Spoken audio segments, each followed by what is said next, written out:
Bapak Ibu Saudara-saudara, saya berharap Bapak Ibu Saudara-saudara sekalian senantiasa dalam keadaan yang sehat dan baik. Kita akan menikmati persekutuan dengan Tuhan, tentunya melalui suara Tuhan yang berbicara kepada kita melalui firman-Nya yang akan kita maknai. Sebelum itu, mari kita berdoa. Kami bersyukur, berterima kasih untuk waktu indah yang Tuhan beri. Berkati sertai kami oleh Roh Kudus-Mu di perenungan ini, supaya kami kuat dan bertumbuh di dalam kebenaran yang sejati.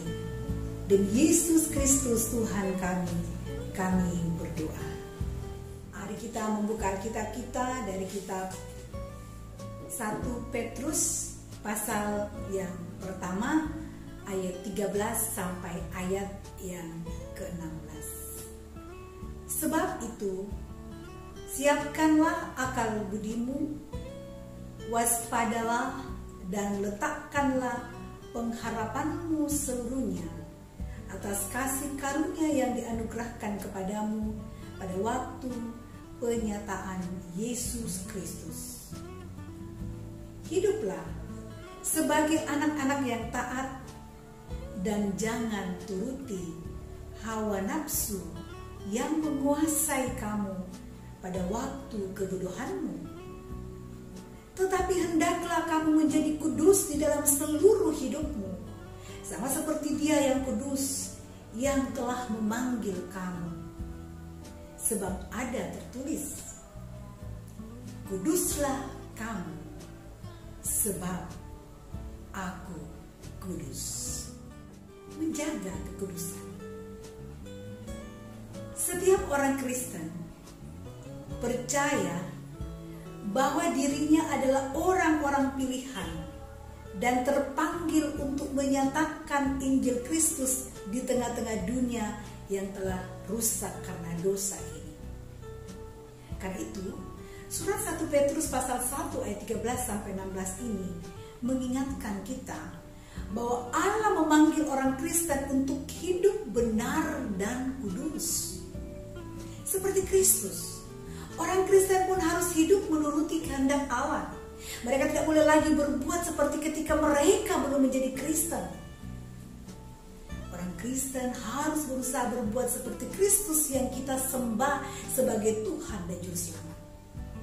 Mengapa? Karena kita ini sudah menjadi milik Allah yang kudus, milik Kristus.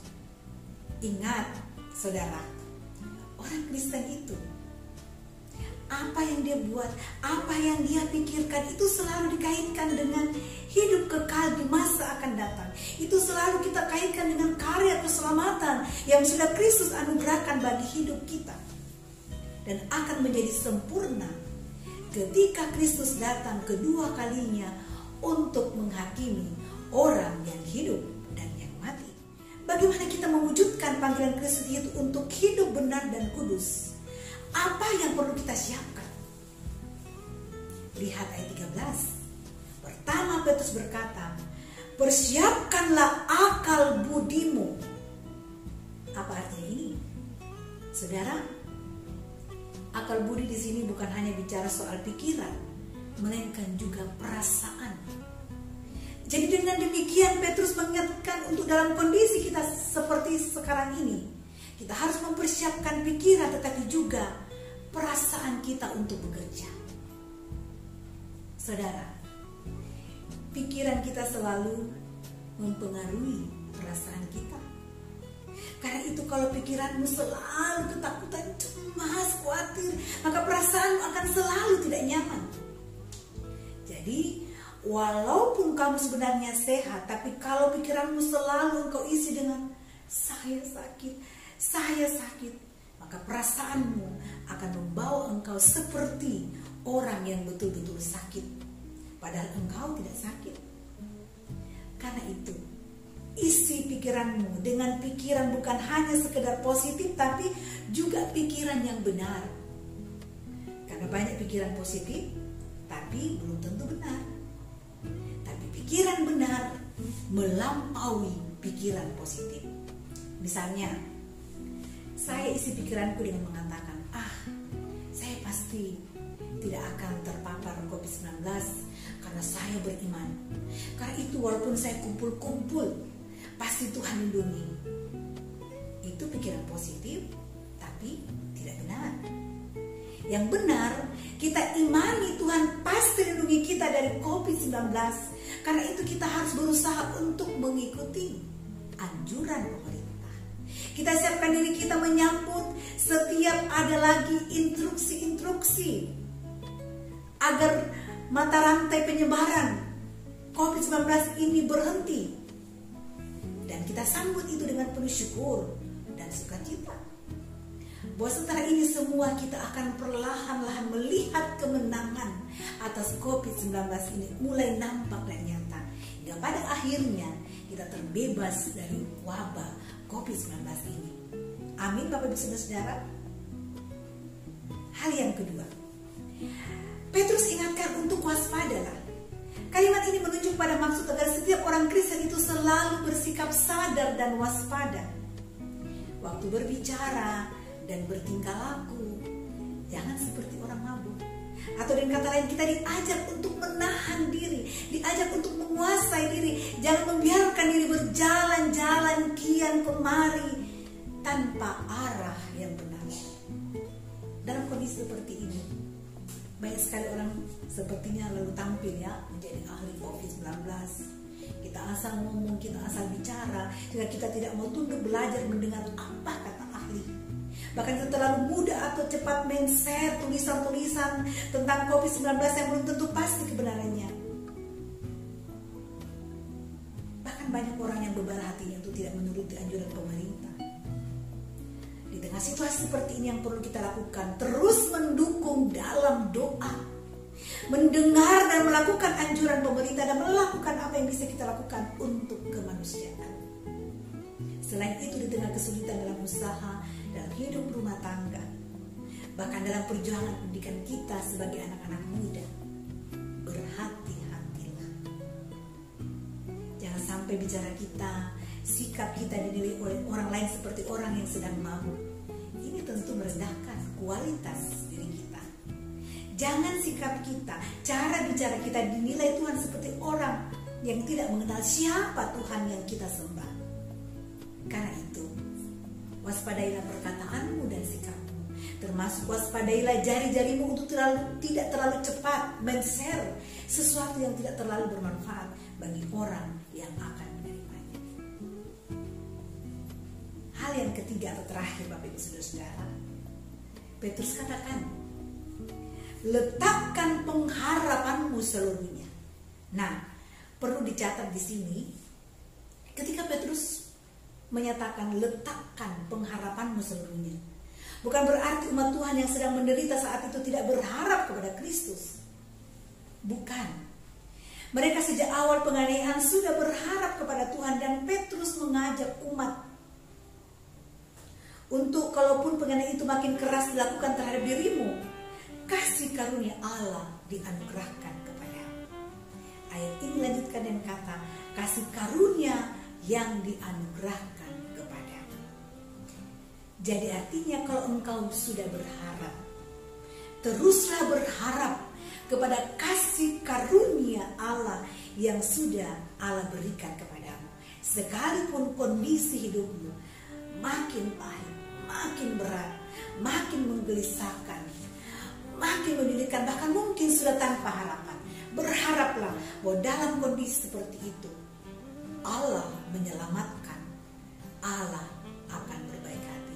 Jadi saudara, kita sejak awal hidup menjadi Kristen, kita sejak awal berumah tangga, kita sejak awal membangun usaha, kita sejak awal dianugerahi anak, kita sejak awal meniti karir, kita sejak awal menjalani proses pendidikan, bahkan kita sejak wabah COVID-19 ini menyerang dunia, bahkan bangsa dan negara kita sudah berharap pada kasih karunia Kristus. Dan kalau situasi hidup ini, situasi pekerjaanmu, usahamu, perjalanan pendidikan dan karir akan masa depanmu makin kau rasa begitu sulit, penuh tantangan, firman Tuhan ingatkan kita untuk tetaplah berharap bahwa di kesulitan ini sama seperti pengalaman-pengalaman hidup di masa lalu yang pahit, Tuhan pasti akan menyelamatkan, Tuhan pasti akan berbaik hati kepada kita. terlebih ketika Kristus datang kedua kalinya untuk menghakimi orang yang hidup dan yang mati. Dia akan berbaik hati menyelamatkan kita semua memasuki rumah Bapa yang sudah dipersiapkannya kepada anak-anaknya, umatnya, saudaranya yang tetap berharap dalam hidup ini. Itulah yang mesti kita lakukan untuk tetap hidup benar dan kudus di depan Tuhan, terutama dalam menghadapi kesulitan, kepahitan, dan tantangan hidup ini. Tetaplah menjadi umat yang kudus dan hidup benar dengan mempersiapkan akal budi dalam arti pikiran dan perasaan di dalam Tuhan. Waspadalah dalam arti menahan diri, menguasai diri, atau tidak membiarkan diri kita berjalan-jalan ke sana kemari tanpa arah yang jelas. Dan letakkanlah pengharapanmu. Tetaplah berharap pada kasih karunia Allah, sebab Dia pasti berbaik hati kepada kita, menyelamatkan kita di kesulitan, di pengalaman hidup yang pahit, bahkan di hidup yang sepertinya sudah tanpa harapan lagi. Amin.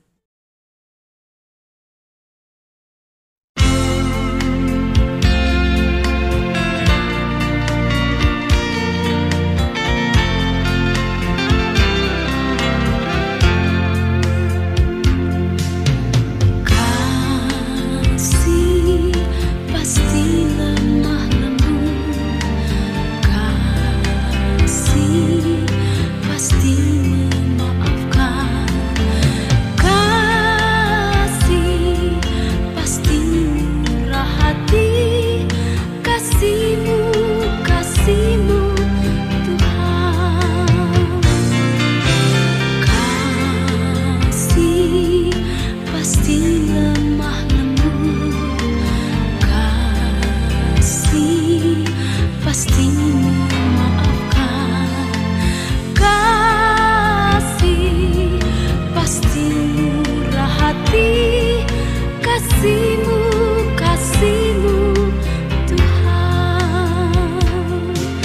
Ajarilah kami saling mengasihi, ajarilah kami saling mengampuni, ajarilah kami kasih-Mu ya Tuhan, kasih-Mu kudus tiada batasnya. Ajarilah kami saling mengasihi, ajarilah kami saling mengampuni, ajarilah kami kasih ya Tuhan, kasih-Mu kudus tiada batasnya. Terima kasih ya Tuhan, kami sungguh dikuatkan oleh firman-Mu yang luar biasa menopang kami. Tuhan, kami akan terus menjaga kehidupan yang Tuhan karuniakan dengan senantiasa hidup benar dan kudus. Tentunya semua di dalam tuntunan dan petunjuk Tuhan. Berumur pandemi ini masih menjadi pergumulan kami bersama, tapi kami yakin dan percaya di dalam tuntunan hikmat Tuhan, Engkau akan menguatkan kami menghadapi semuanya ini dengan Tuhan. Kami serahkan seluruh kehidupan kami kepada-Mu. Di dalam nama Tuhan kami Yesus Kristus, kami berdoa.